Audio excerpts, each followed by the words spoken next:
कृष्णं नारायणं वन्दे कृष्णं वन्दे व्रजप्रियं कृष्णं द्वैपायनं वन्दे कृष्णं वन्दे प्रथासुतम् सच्चिदानन्दरूपाय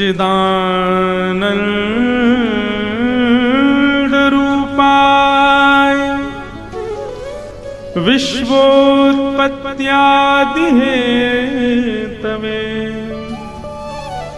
तापत्रय विनाशाय श्रीकृष्णाय वयं नमः। सच्चिदानंद रूपाय विश्वोत्पत्त्यादि हेतवे तापत्रय विनाशाय श्री कृष्णाय वयम नुमः। भगवान का अद्भुत परिचय दिया गया है महात्म के प्रथम श्लोक में। ये एक श्लोक ही काफी है श्रीमन नारायण को जानने के लिए, कृष्ण को जानने के लिए। बहुत ध्यान से सुनिएगा। 3 प्रकार के रूप हैं भगवान के, 3 प्रकार के गुण हैं भगवान के, 3 प्रकार के कर्म हैं भगवान के, त्रिकालाबाधित हैं भगवान। और उनका सुंदर वर्णन यहां पर भागवत के महात्म्य में किया गया। कैसे हैं भगवान?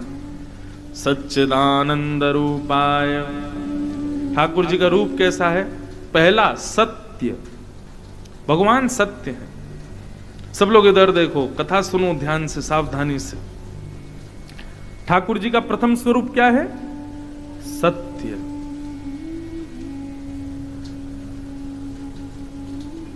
भगवान सत्य हैं, सब जानते हैं, लेकिन मेरी दृष्टि में एक भाव है। उनको सत्य इसलिए कहा जाता है क्योंकि उनके सामने जाने के बाद व्यक्ति के भीतर कितनी भी सत्यताएं छुपी हो सब प्रकट हो जाती हैं। बहुत ध्यान से समझिएगा इस बात को। आप अपने अवगुणों को अपनी पत्नी से छुपा लोगे, पत्नी अपने भावों को पति से छुपा लेगी, बच्चे माता पिता से छुपा लेंगे, सबसे आप अपने भावों को छुपा लोगे। लेकिन ठाकुर जी के सन्मुख जाते ही कई लोग कान पकड़ते हैं। क्यों पकड़ते हैं? ए नाथ, आप तो सब जानते हो मेरे अंदर क्या क्या है, मैं कैसा हूं। ये पड़ोसी को देख करके मुझको कितनी जलन होती है, आपको सब पता है। किसी की उपलब्धि मुझसे देखी नहीं जा रही है, आप सब जानते हो नाथ। मैं एकादशी के दिन चुपके रोटी खा लेता हूं, आपको पता है नाथ। आप सब जानते हो नाथ, आपसे क्या छुपा है। हमारे भीतर जितने भी असत्य हैं जो हमने सबसे छुपाए हैं, ठाकुर जी के सामने सहज सब प्रकट हो जाते हैं, इसलिए वो सत्य हैं। व्यक्ति कितना भी बनावटी रूप धारण कर ले संसार को रिझाने के लिए, लेकिन ठाकुर जी के सामने जाकर के उस सब वास्तविकताएं उसको याद आ जाती हैं। मैं कितना क्रोधी हूं, मैं कितना कामी हूं, कितना लोभी हूं, कितना द्वेष मेरे भीतर बड़ा है, ये सब ठाकुर जी के सामने प्रकट हो जाता है, इसलिए वो सत्य हैं। क्यों? क्योंकि व्यक्ति के हृदय से सत्य को प्रकट करा देते। उनके जैसे सूर्य के प्रकाश आते ही अंधेरा रुकेगा नहीं।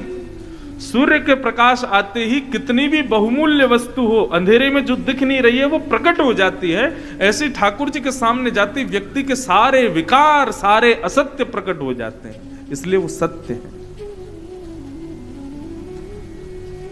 तो भगवान का पहला स्वरूप क्या है? सत्य। ठाकुर जी का दूसरा स्वरूप है चैतन्य। भगवान चैतन्य है। केवल जड़ में ही उनका दर्शन मत करो, केवल मूर्ति में ही वो है, ऐसा नहीं। हमारे वृंदावन में, मैं एक बात कथाओं में कहा करता हूं, हमारे वृंदावन में जिसको देखो राधे राधे राधे राधे, जय श्री राधे राधे राधे बोलते, बेचारे कन्हैया तो कोने में कहीं बैठे हैं। जय श्री कृष्ण हम बार कुछ 2-4 लोग बोलते, नहीं तो वृंदावन में सब राधे राधे ही बोलते हैं। लेकिन आप मंदिर में जाकर के देखो, बिहारी जी चले जाओ, राधा वल्लभ जी चले जाओ, राधा रमन जी चले जाओ, कहीं भी चले जाओ, बैठे कौन है? श्याम सुंदर। और मुख से बोल क्या रहे हैं? जय जय श्री राधे। राधा रानी कहां है? सब जगह ठाकुर जी बैठे हैं। अब इसके अनेक भाव हैं। राधा रानी बैठी हैं, वो देखने के लिए बहुत समय चाहिए, सदगुरु की कृपा चाहिए तो किशोरी जी दिखें। लेकिन प्रत्यक्ष भाव से, यदि सामान्य भाव से वृंदावन में आप देखो तो केवल ठाकुर जी हैं। राधा रानी कहां है?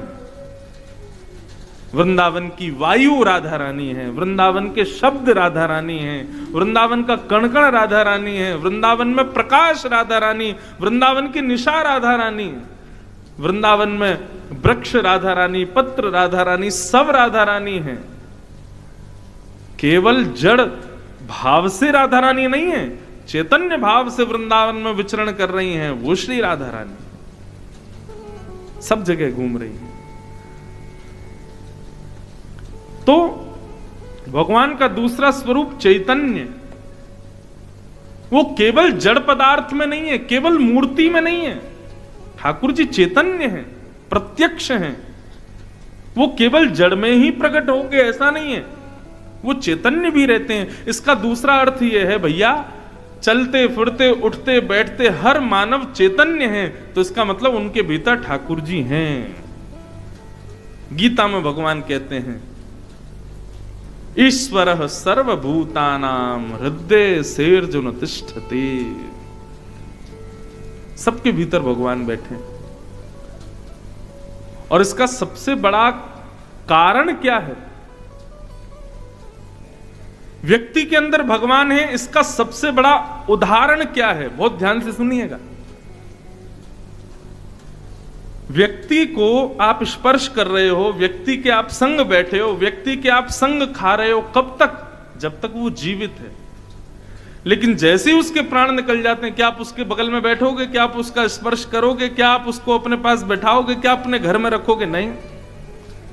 प्राण निकलते ही, मैं इस पंक्ति को निश्चित अपनी हर कथा में गाता हूं। सूरदास जी कहते हैं,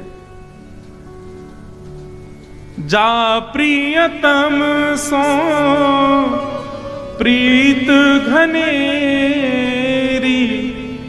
प्राण निकल जाने के बाद सो देख डर जइने,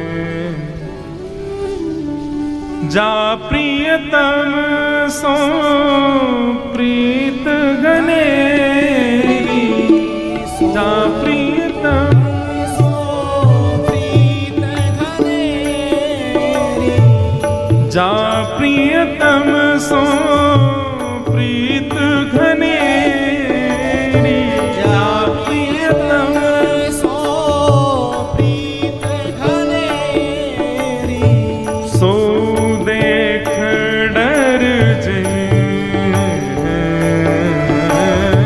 सो देख डर जइने। पत्नी को अपना पति बहुत प्रिय है, पति को अपनी पत्नी बहुत प्रिय है, बच्चों को अपने माता पिता बड़े प्रिय हैं, माता पिता को अपने बच्चे बड़े प्रिय हैं, भाई भाई को प्रिय है, बहन बहन को प्रिय है। सब एक दूसरे से प्रेम करते हैं, आसक्ति है सबकी।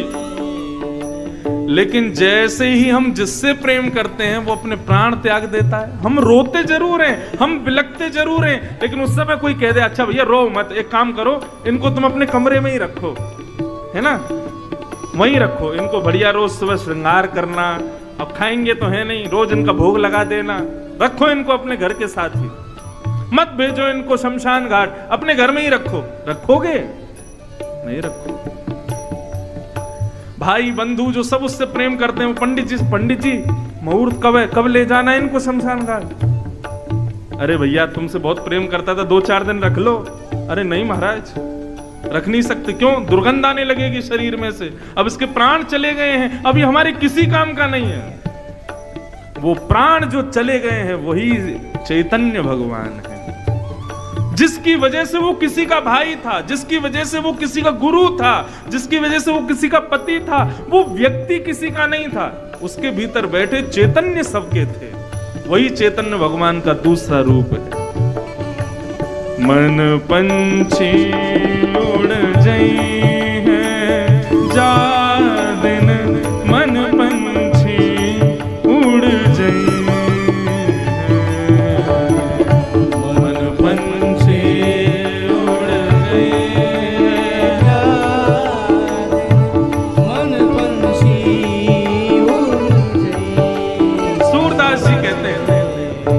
बिन गोपाल को नहीं अपनो, बिन गोपाल को नहीं अपनो, बिन गोपाल को नहीं अपनो, बिन गोपाल को नहीं अपनो, जासों की रहती रहे, जासों की रह रही है, मन पंछी उड़ जाए हैं जा दिन, मन पंछी उड़ जाए हैं, मन पंछी उड़ जाए जा दिन, मन पंछी उड़।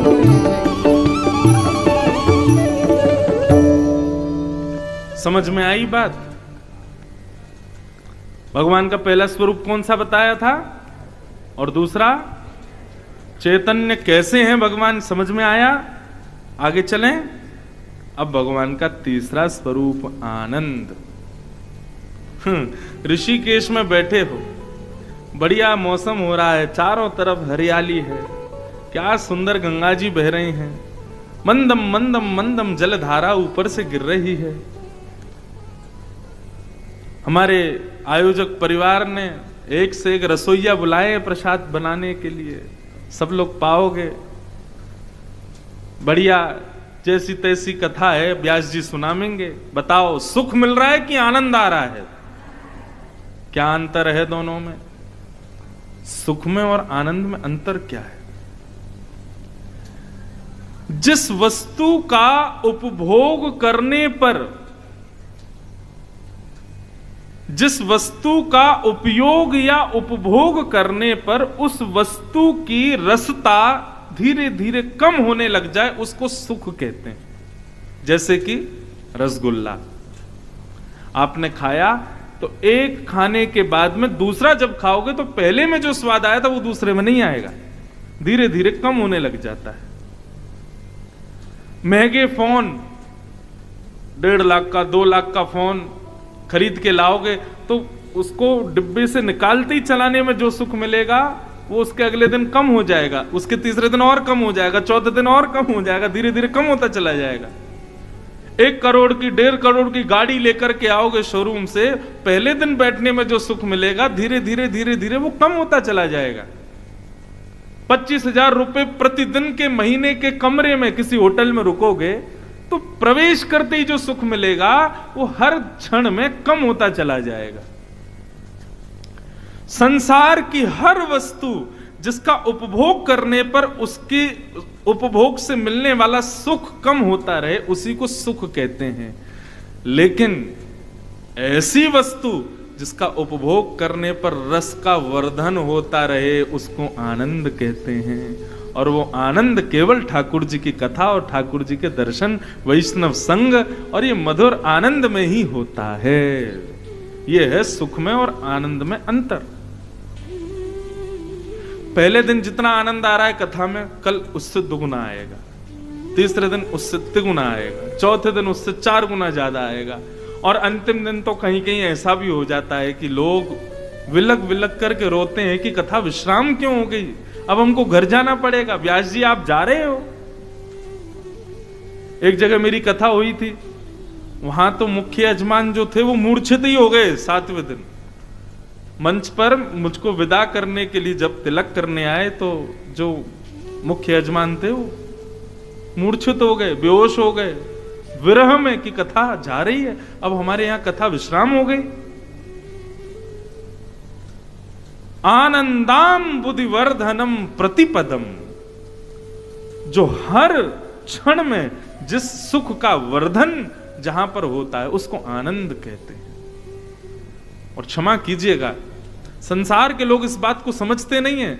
आध्यात्म भक्ति मार्ग हर क्षण में सुख का वर्धन करता है, हर क्षण में सुख को बढ़ाता है। अरे कहां तक कहें, कृष्ण और श्रीमन नारायण की चरण सन्निधि में रहने वालों को रोने में भी सुख मिलता है। संसार के लिए रोते हैं तो मन होता है कोई आए, हमको चुप करा दे, हमको हृदय से लगा ले, हमारे आंसू पहुंच दे। लेकिन जब भगवत विरह में आंसू निकलते हैं ना, तब मन होता है कोई ना आवे, मुझे कोई रोके ना, मुझे कोई टोके ना, थोड़ा एकांत में रहने दो, मुझे छेड़ो मत, मुझे रोने दो। क्यों? ये सुख दे रहा है। इसको कहते हैं आनंद, जो प्रतिपद, प्रति क्षण में, प्रति सेकंड में आपके सुख को बढ़ाता है और उसका वर्धन करता है। क्षमा कीजिए, संसार में ऐसी कोई वस्तु नहीं है जो आपके सुख को बढ़ाए। सांसारिक ऐसी कोई वस्तु नहीं जो आपके सुख को बढ़ाए। आप इसमें कई लोग मुझे पता है क्या तर्क देते हैं, महाराज जी मदिरा पीने वाला व्यक्ति, उसको हर दिन सुख मिलता है। अरे मैंने कहा कभी पूछना उससे, जब वो मदिरा पान ना करता हो तब पूछना, भैया तुमको अच्छा लगता है? तो पता क्या बोलेगा, ना बिल्कुल अच्छा नहीं, मैं तो चाह रहा हूं छूट जाए, लेकिन मेरी इंद्रियां इसके प्रति आसक्त हो गई हैं। अच्छा ठीक है, आप मुझे कहते हो कि महाराज मदिरा पान करने वाले और दुनिया भर के सांसारिक व्यसनों को करने वाले, उन लोगों को सुख मिल रहा है इसीलिए तो वो रोज कर रहे हैं, लेकिन उससे हो क्या रहा है? उनके शरीर का ही तो पतन हो रहा है, उनकी बुद्धि का पतन हो रहा है, उनकी मानसिकताओं का पतन हो रहा है, उनके विचारों का पतन हो रहा है। लेकिन आध्यात्म जगत में रहने वाले व्यक्ति का सुख भी बढ़ता है, आनंद भी बढ़ता है और बौद्धिक विकास भी होता है, मानसिक विकास भी होता है, उसका पतन नहीं होता, उसका शरीर। आहा, अब ये मानस जी की कथा करके आए ना, तो एक सुंदर विषय उसमें आया कि हनुमान जी जब विभीषण के यहां गए, लंका में जब घूम रहे थे, तो जैसे ही विभीषण के घर गए, बाहर देखा धनुष बाण चित्र लगा है, राम राम की ध्वनि आ रही है, तो हनुमान जी ने ब्राह्मण का वेश धारण किया और जैसे ही विभीषण के पास पहुंचे हैं, तो विभीषण जानता नहीं है कि ये कौन है। हनुमान जी आए थे, ब्राह्मण बन के आए, लेकिन हनुमान जी ब्राह्मण के वेश में आए तो विभीषण ने बिना पहचान के भी हनुमान जी को दंडवत प्रणाम किया, बोले जय हो भगवान, आप बड़े बड़े पधारे। हनुमान जी को थोड़ा संकोच हुआ, कहीं पहचान तो नहीं गया मुझको। एक आध बात दर्पण में देखा, बोले यार लग तो ब्राह्मण ही रहा हूं, इसको ये मुझे प्रणाम क्यों कर रहा है? तो हनुमान जी ने पूछा, विभीषण क्या आप हमको जानते हो? क्या आपको पता है हम कौन हैं? विभीषण बोला, मैं आपको जानता नहीं हूं, मुझे नहीं पता आप कौन हो। पर हनुमान जी बोले, तो फिर तुमने हमको प्रणाम क्यों किया और हमको इतना स्याह स्याह के देख क्यों रहे हो? विभीषण ने जो उत्तर दिया ना, विभीषण कहता आप जो भी हो मैं नहीं जानता, पर जब से मैं आपको देख रहा हूं तब से मुझे राघव की बड़ी याद आ रही है, जब से मुझे राम जी बड़े प्यारे लग रहे हैं, मेरा बार बार मन हो रहा है मैं थोड़ा और भजन कर लूं, मैं थोड़ी और सेवा कर लूं। जब से आपको देखा मुझे ऐसा लग रहा है मैं ठाकुर जी के और समीप पहुंच गया, तो अब मुझे और पहचान की जरूरत नहीं कि आप कौन हो, पर आप जरूर कोई वैष्णव हो। तुरंत हनुमान जी अपने रूप में आ गए। मतलब क्या समझ में आई बात? लोग कहते हैं महाराज व्यसन करने वालों को भी तो सुख मिल रहा है। अरे उनको देख करके और नेगेटिविटी आ जाती है अंदर। अभी मदिरा पी करके कोई आ जाए इस पंडाल में, आप क्या करोगे? पीछे के लोग ही 4-5 लोग उसको भगा देंगे यहां से। फ्लाइट में बैठे हो, बगल वाला मद्यपान कर ले, मांस खा ले, तो आपका दिमाग ऐसा हो जाता है। अब हम वैष्णव हैं, हम लोगों को तो ठीक लगता नहीं, लेकिन वैष्णव कैसा? वो जिस क्षेत्र में जाता है, जिस स्थान पर जाता है, जिस सभा में पहुंच जाता है, वहां के लोगों के हृदय में अत्यंत शांति। उसमें कुछ कहा नहीं है, लोग उसको जानते नहीं, लेकिन फिर भी उनका हृदय परम शांत हो जाता है। मैंने प्रसंग सुना है, क्योंकि स्थान उन्हीं का है इसलिए मैं कह सकता हूं। हमारे परम पूजनीय श्री भाई जी,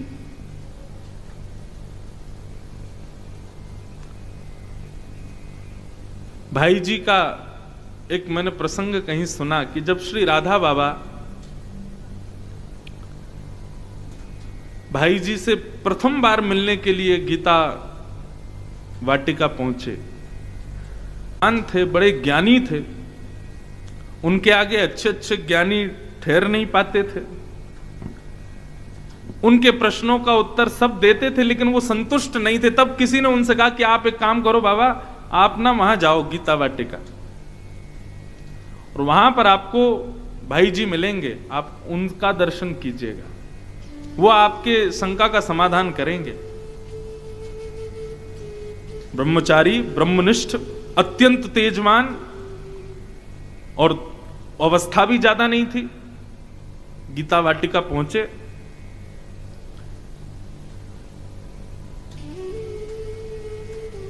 पूज्य भाई जी संतों को प्रसाद पवा रहे थे, तो किसी ने कहा बाबा आप थोड़ा विराजो, भाई जी अभी आ रहे हैं।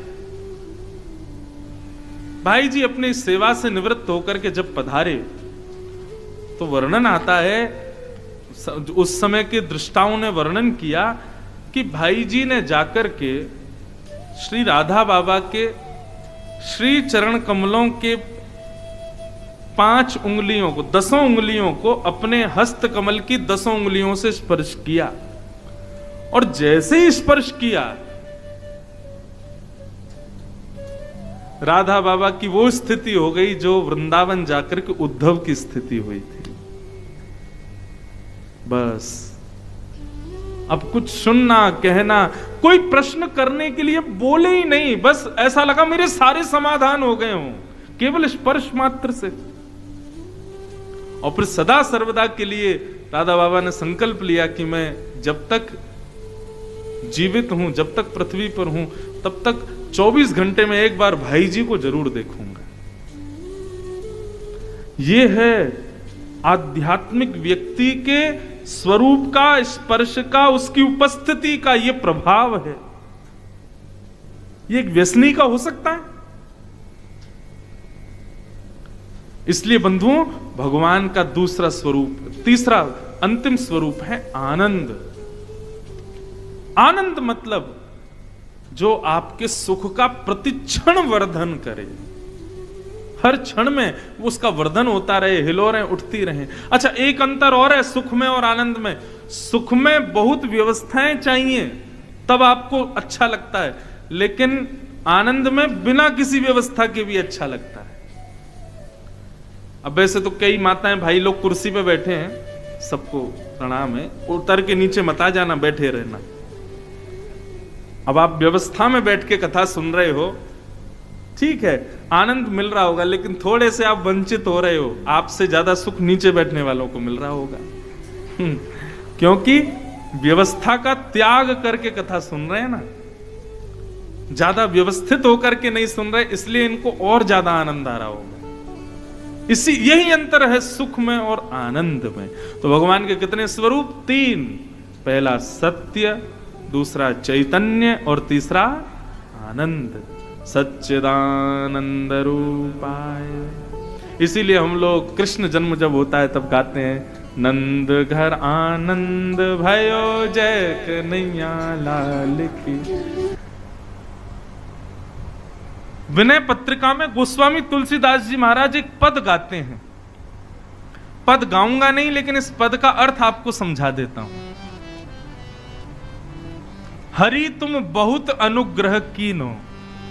हे हरि, आपने हमारे ऊपर बहुत बड़ा अनुग्रह किया। भगवान बोले कैसा अनुग्रह किया? तब श्री तुलसीदास जी कहते हैं, साधन धाम विबुध दुर्लभ तन मोह कृपा कर दीनो। सब लोग इधर देखो, यहां देखो, सावधानी से सुनो। हमने ये पद इसलिए खोला है ताकि इससे कुछ अच्छा मिले। गोपियां और जो भगवान से कह रही हैं, देखो ठाकुर जी सुलझे रहे और हमको उलझाते रहे, ऐसे काम नहीं चलेगा ना। कभी कभी ठाकुर जी को भी तो उलझाओ। तो इस पद में गोस्वामी जी ने ठाकुर जी को उलझा दिया है। बहुत सुंदर पद है, हरि तुम बहुत अनुग्रह कीनो। अब देखो, इसको कहते हैं व्याज स्तुति। क्या कहते हैं? यहां पर प्रशंसा कर रहे हैं भगवान की, लेकिन कहीं ना कहीं भगवान से कुछ ना कुछ काम भी बनवा रहे हैं। जैसे हम कई बार किसी की झूठी, अरे भैया आप तो बड़े श्रेष्ठ हो, बड़े महान हो, आपसे महान कौन है, ऐसी बात कर रहे हैं गोस्वामी जी। हरि तुम बहुत अनुग्रह कीनो। भगवान बोले हमने क्या अनुग्रह किया? बोले साधन धाम विबुध दुर्लभ तन मोहि कृपा कर दीनो।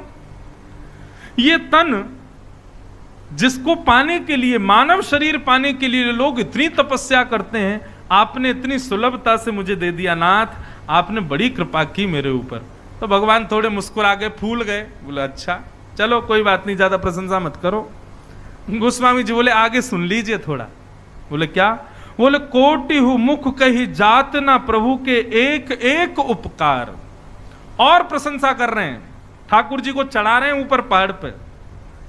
बोले ठाकुर जी एक मुख से क्या, मैं करोड़ों मुख से भी आपकी प्रशंसा करूं, आपके अनुग्रह की कृपा की बात बताऊं तो भी नहीं कर पाऊंगा। आपने इतना अनुग्रह किया मेरे ऊपर।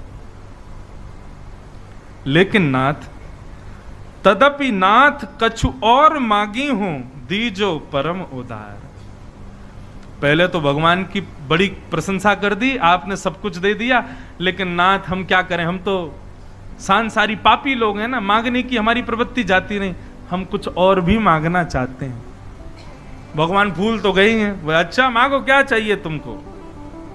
तुलसीदास जी बोले बस अब ये फंस गए, अब मांगो इनसे।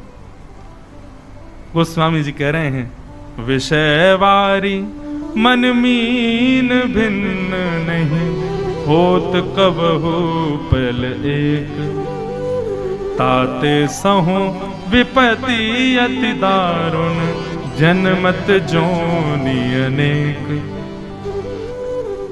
गोस्वामी जी कह रहे हैं हे नाथ, विषय वारी शब्द सुनिएगा। काशी विश्वविद्यालय के लाइब्रेरी में भी एक तो हमारे वृंदावन के स्वामी हरदास और दूसरे चित्रकूट के श्री गोस्वामी तुलसीदास, इनके शब्दों के अर्थ नहीं मिल पाएंगे। इनके शब्दों के अर्थ तो किसी संत के चरणों में ही मिलेंगे।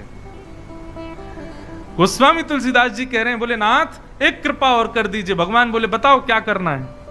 बोले विषय वारी, वारी कहते हैं जल को, विषय रूपी जल है।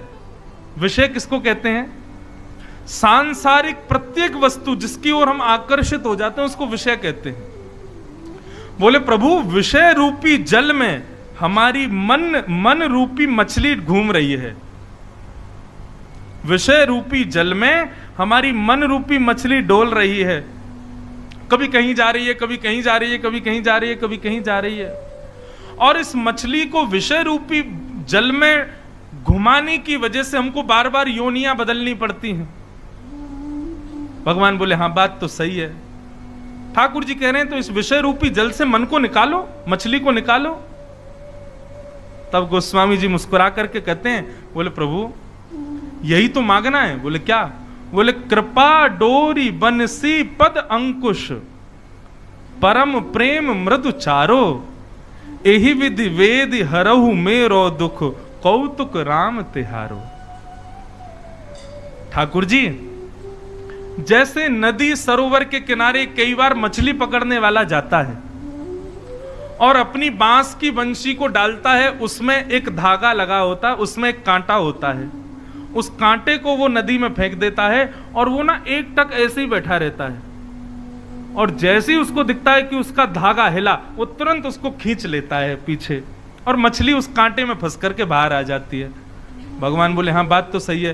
तो गोस्वामी जी बोले उसी प्रकार प्रभु कृपा रूपी आपकी वो धागा, दूसरा अंकुश रूपी आपकी वो वंशी, उसको आप हमारे विषय रूपी जल में डालो। आप डालो, हम नहीं डालेंगे। आप अपनी कृपा रूपी वंशी से, कृपा रूपी उस बांस से अपनी अनुग्रह रूपी उस डोर को भीतर डालो, हमारे विषय रूपी जल में डाल करके, और प्रतीक्षा करो हमारा मन कब फंसेगा उसमें। भगवान बोले वाह हमको ही फंसा रहे हो। गोस्वामी जी कह रहे हैं मेरे बस में नहीं है इस मछली को, मन रूपी मछली को पकड़ना। हे नाथ आप ही मेरे विषय रूपी जल में अपनी कृपा रूपी डोर डाल करके प्रतीक्षा करो। मेरा मन जिस दिन आपकी कृपा रूपी रस्सी से टकरा जाए तुरंत उसको खींच करके बाहर निकाल लीजिएगा। कितनी चतुराई। मैं नहीं कर पा रहा इस मन को एकाग्र, मैं नहीं बचा पा रहा विषयों से इस मन को, आप करो ठाकुर जी। भगवान बोले अच्छा तुम बेटा बहुत चतुर हो, लेकिन ये नहीं जानते हो कि हम तुमसे भी बड़े चतुर हैं। गोस्वामी जी बोले तो बताओ आप क्या कह रहे हो? बोले हम ये कह रहे हैं विषय में डाला किसने उस मन को? तुमने। तो हम क्यों निकालें? बोले प्रभु आप बात तो बहुत सही कह रहे हो, लेकिन एक बात बताइए, विषयों का निर्माण किसने किया और इन विषयों को भोगने के लिए इंद्रियां किसने दी? इंद्रियों में विषय भोगने की इच्छा किसने प्रदान की? सब में आपका ही नाम आ जाएगा। तो इसलिए नाथ तुलसी दास यही जीव मोहि रजू जेही बांध्यो सोई छोरे। आपने मुझे विषय में बांधा है, इसलिए आप ही मुझको छुड़ाओगे, मेरे बस की नहीं है छूटना। गोस्वामी जी की बात सुनकर के राम जी प्रसन्न हो गए। वाह गोस्वामी जी, आपकी इस चतुराई पर हम न्योछावर हैं। ठाकुर जी विषय आपने बनाए, हमारी इंद्रियां आपने बनाई और विषय भोगने की इच्छा आपने प्रकट की, तो मैं क्यों एकाग्र करूं मन को? आप करो, आप मेरे मन को संभालो, बस प्रतीक्षा करो, मैं किसी दिन आपकी कृपा रूपी डोरी से टकराऊं। बस अभी आप लोग जितने भी यहां बैठे हो सब टकरा ही रहे हो, लेकिन हमने ठाकुर जी से कहा ही नहीं है कि हमारे मन को खींच लेना, इसलिए खींच नहीं रहा है। एक आध के खिंच गए होंगे। इसलिए भैया ये कथाओं में जाना, वृंदावन जाना, सत्संग में जाना, एक प्रकार से भगवान की कृपा रूपी उस कांटे से टकराना है, लेकिन खींचे ठाकुर जी, इसकी प्रार्थना ठाकुर जी से करो। वही बात गोपियां कह रही हैं, हे नाथ आपको पीड़ा हो रही है कि हम सब छोड़ छाड़ के चली आई हैं आपके पास, ठीक है हम चली जाएंगी, हमारा मन आपके पास है, उसको वापस कर दो। भगवान बोले ये तो संभव नहीं है। बोले संभव नहीं है तो हमको स्वीकार करो। अंत तो गत्वा ठाकुर जी ने सब गोपियों को स्वीकार किया और उनके साथ रास विहार करने लगे। लेकिन इतने में एक कामदेव आ गया। भगवान बोले तुम क्यों आ रहे हो? बोले सुंदर स्त्री पुरुष हैं, मैं तो आऊंगा। भगवान बोले अरे भले आदमी, सुंदरता देख रहा है, मन की इच्छा नहीं देख रहा, मन के भाव नहीं देख रहा, ये जीवात्मा है और मैं परमात्मा हूं, स्त्री पुरुष क्यों देखता है? कामदेव बोला मैं तो आऊंगा। भगवान बोले तो आओ। जैसे ही कामदेव ने राजभूमि में प्रवेश किया, ठाकुर जी ने अपने रूप को इतना सुंदर बना लिया कि उनके रूप को देख के मूर्छित होकर गिर गया।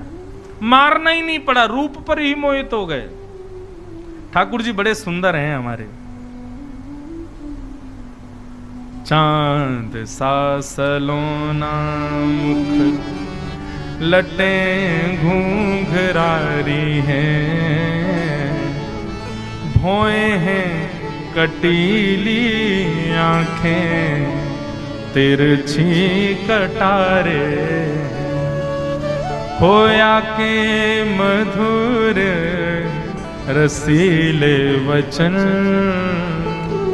ओ मेरा या पे अटक गया मन। कामदेव मोहित हो गया और सब गोपियों ने भगवान को मदन मोहन नाम से उच्चारण करना प्रारंभ किया। बोलो मदन मोहन लाल की जय। जो काम को भी अपने ऊपर मोहित कर ले वो मदन मोहन। भगवान गोपियों के संग सहज हो गए, गले में गलवैयां डालने लगे। गोपियों को पसीना आए तो अपने अपने ही पटका से पोंछने लगे। गोपियों को अभिमान हो गया कि हम बड़ी सुंदर हैं, इसलिए हमारे रूप पर ठाकुर जी मोहित हो गए। ये बात जानते ही ठाकुर जी को अच्छा नहीं लगा कि इनको अभिमान हो रहा है। अभिमान जानते ही ठाकुर जी समस्त गोपियों के बीच से अंतर्ध्यान हो गए। सब गोपियां यत्र तत्र सर्वत्र खोजने लगी, लेकिन श्याम सुंदर नहीं मिले। तब यमुना पुलिन पर जाकर के गोपियों ने गोपी गीत गाया। अभिमान जानते ही ठाकुर जी समस्त गोपियों के बीच से अंतर्ध्यान हो गए। सब गोपियां यत्र तत्र सर्वत्र खोजने लगी, लेकिन श्याम सुंदर नहीं मिले। तब यमुना पुलिन पर जाकर के गोपियों ने गोपी गीत गाया। हम लोग गंगा के पुलिन पर बैठे हैं, गंगा के तट पर बैठे हैं। जिनको गोपी गीत आता हो मेरे साथ गाइएगा, जिनको नहीं आता फोन में खोल लो, फिर भी गाओ सब लोग। आज पुरुषोत्तम मास के पावन अवसर पर गंगा जी के तट पर ऋषिकेश में हम आप सब लोगों ने गोपी गीत और श्रीमद् भागवत के एक संपूर्ण अध्याय का पाठ किया है। गोपी गीत का यदि कोई व्यक्ति सहस्त्र गान कर ले, 1000 बार गा ले गोपी गीत, एक दिन में एक बार या 1000 दिन में एक एक गावे, तो ऐसा कहते हैं कि उसके स्वप्न में ठाकुर जी का दर्शन संभव हो जाता है। परंतु अधिक मास का इतना बड़ा महत्व है कि यहां जो भी करो वो मल्टीप्लाई इनटू 1000 होता है। आपने अभी जिन लोगों ने भी मेरे साथ संपूर्ण गोपी गीत गाया, गंगा के तट पर गाया, तो बाकी के स्थानों पर तो मल्टीप्लाई इनटू 1000 होता होगा, लेकिन गंगा के तट पर तो मल्टीप्लाई इनटू 10,000 हुआ होगा।